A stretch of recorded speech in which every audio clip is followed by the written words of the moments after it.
Hello everyone, and thank you for the opportunity to present at this year's conference. My name is Arbaz Kapadi, and I am a doctoral researcher from the University of Sheffield. In terms of this presentation, I wanted to share some research findings from my PhD project, which revolves around concepts of service user involvement, co-design, and healthcare quality improvement. The project was a qualitative research study that was conducted in a UK-based health and social care trust, where co-production and co-design is a particular ambition in the trust's quality improvement efforts. The research therefore sought to explore the space of quality improvement and what it meant for service users. Just before moving ahead, I appreciate there is no consensus on terminology, with different terms holding different connotations, but I will be using the term service user for reference. So just to begin with a quick background behind the research, calls for service user to be meaningfully involved within service improvement, design and delivery have certainly intensified. More recently, this has been described as service co-production and service co-design. And just on the screen, you may be able to see some of these calls to arms. For example, Don Berwick, a pioneer of healthcare improvement, when he shared his vision for how healthcare should look in the future, he spoke of embedding principles of quality improvement and co-production, the latter which he described as the new watchwords that should be embraced in day-to-day working. Quality improvement concerns how the gap can be narrowed between current practice and the best possible practice, using industrial principles and focusing on what works to improve quality. Of particular interest in this space of improvement, then, is the role for service users. Theoretically, and certainly in the rhetoric, service users have a crucial role to play, although quality improvement has traditionally been professionally focused, and where requirements of involvement differ slightly from making decisions about one's care. So within this research, I was interested in how concepts of involvement and co-production were understood, before specifically locating this within quality improvement practice, how service users can be involved or equally excluded.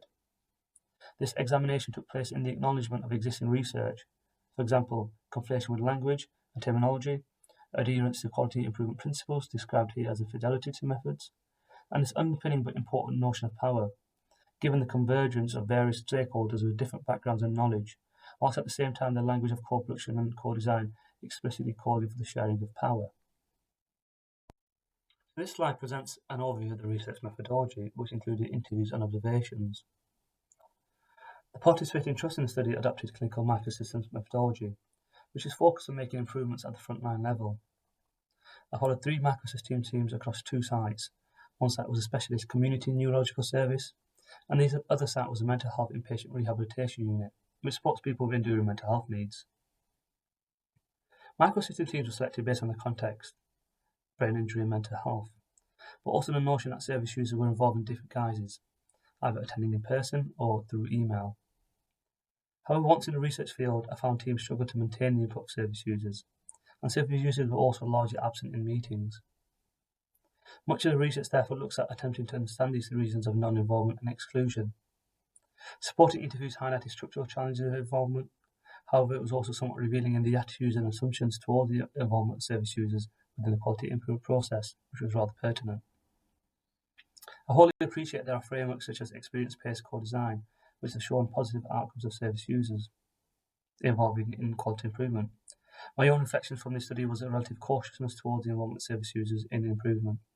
And the following slides, largely through quotes and field notes, navigate through some of these tensions. What I would add first is that the idea or rhetoric of using service user knowledge in improvement was described positively. And this may be seen in the quote on the screen, which notes how service users offer different perspectives. The microsystems methodology itself encourages consideration of the service user population, as seen in an early 5Ps assessment phase, and being somewhat explicit about the presence of service users in meetings. However, whilst the process made teams think about service users, whether this was recognised as a process that was being done for service users or being done with service users was somewhat blurred. There were wider challenges in relation to team engagement and quality improvement, and also in terms of how involvement and co-production construction are often conflated. However, it is these tensions highlighted in yellow that I really wanted to focus on. Some of these tensions may be familiar. The nature and complexity of impairment was identified as the main hurdle. Some spoke of the threat to service users, for example, not burdening them further with additional responsibilities, and therefore were unsure of how to negotiate this. Some staff suggested service users not wanting to participate, and I recall a particular conversation with a staff member who spoke of not being inundated with people wishing to volunteer. Although this may indicate how these opportunities are made attractive and accessible in the first instance. Some may argue that the possible impact of service users, particularly when impairment is complex, may provide valid grounds for limited involvement and the scope for co-production, for example concerns over care and legal responsibilities. However, there are also tensions which may describe deeper attitudinal barriers such as loss of control over the process, questioning the suitability of service users both in terms of capacity to understand the process and then questioning their representativeness. These then extend beyond concerns of the impact of involvement on service users and may also indicate a sort of passive role for service users. The nature of impairment was certainly a challenge for involvement. This first quote on the left by the improvement coach of the inpatient microsystem team, certainly not in isolation, questions capacity of service users to be involved. It's very difficult to shape services around what we perceive the problem to be. Now, you only get that by talking to the service user, but are they so unwell and unpredictable that it isn't reasonable what they say? And this may be unintentional, unconscious, however, it challenges and questions the credibility of service user nonetheless. It was pertinent then the same notion of being seen as unreliable was noted in the conversation with a service user, as she talked about the barriers to engaging more service users like herself in macrosystems. A lot of assumptions, we don't understand, we are not reliable, it takes a long time for us to get involved, because we have to explain everything. Yes, when people are in impatience, they may be very unwell these days, but they are still people, and you need to harness that. These next two quotes illustrate an element of cautiousness around losing potential control over the project, where service users could be involved. This quote on the left, for example, I think there is a fear there, decisions being made which take the service in a direction that the staff feel uncomfortable with. Going in a direction that is wrong for the service, because service users don't have a good enough grasp of the complexities of what the service is trying to do. Whilst the second quote on the right discusses how increasing the presence of service users in meetings could be unsettling, as this would mean relinquishing some element of control over the process. Both these quotes then are more illustrative of the relational dynamics between service user and professional, and this balance between the different forms of knowledge. This final slide then looks at the potential tensions of selection and representation. Staff acknowledged that they were gatekeepers of the selection process, citing that they needed some confidence around selection to recruit suitable service users. These field notes capture a segment of a microsystem meeting where the team were addressing the lack of service users, with the possibility of recruiting more. These range of comments summarise much of what has been discussed up until this point. For example, questioning the decision-making capacity of individuals, assumptions around whether particular individuals want to be involved. The comment on a particular service user, that could be a double-edged sword, reiterates a cautiousness on the part of the service, hesitant to involve someone who could potentially affect the group dynamics or the direction the service would want to take. Such perspectives of suitable service users are not new, but may be exacerbated within this context of improvement. Where a particular background is seen as advantageous, this could emphasise how selection may be influenced in favour of those who are deemed more confident. Naturally, this may exclude certain groups and individuals from being involved, or even believing that they could be. More pertinently, whose responsibility is it to be suitable in the first place? And this can often fall negatively on the service user for not presenting themselves with what is perceived as the right skills and understanding. It was visible then, whilst there was acknowledgement needing service users, this process remained within constraints of what staff deemed to be suitable. Just to bring this presentation to a close then, and to offer some final reflections. The findings reflect upon an intention to use the quality improvement process as a means of improving outcomes for service users. However, involving service users and using their input to drive improvement throughout was much more difficult.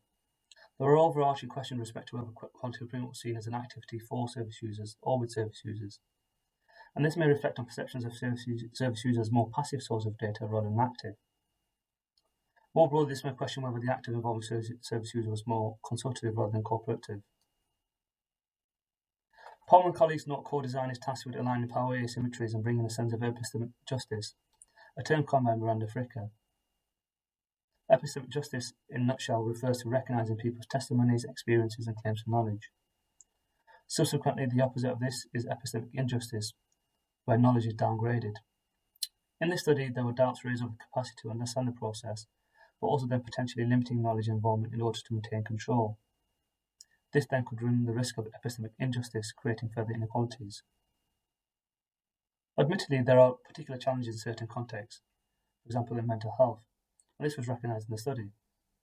The very idea that co-production, co-design and sharing of power can actually happen has been contested, given how historically different knowledges have been equated to different values, and where service users have had limited power.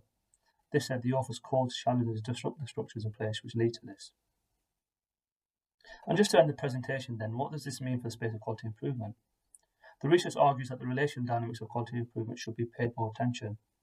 The argument for cultural changes calls for more time and resources are consistently expressed, and this may indicate the importance that is attributed to this ambition. However, these are not sufficient on their own. Investment in the emotion aspects of the process may also be needed, and this corresponds to building relationships and maintaining communication.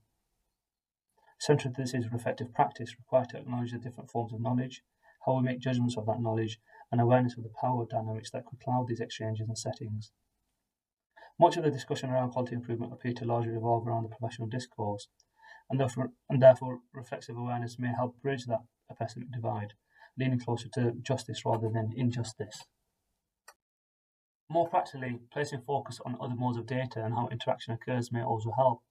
Montgomery and colleagues have recently reported the use of WOW data in quality improvement, less formally recognised data that involves everyday conversations, whilst potentially the growing use of digital technology, certainly in the last 12 months, may offer additional opportunities to interact, although this will come with some considerations such as a possible digital divide.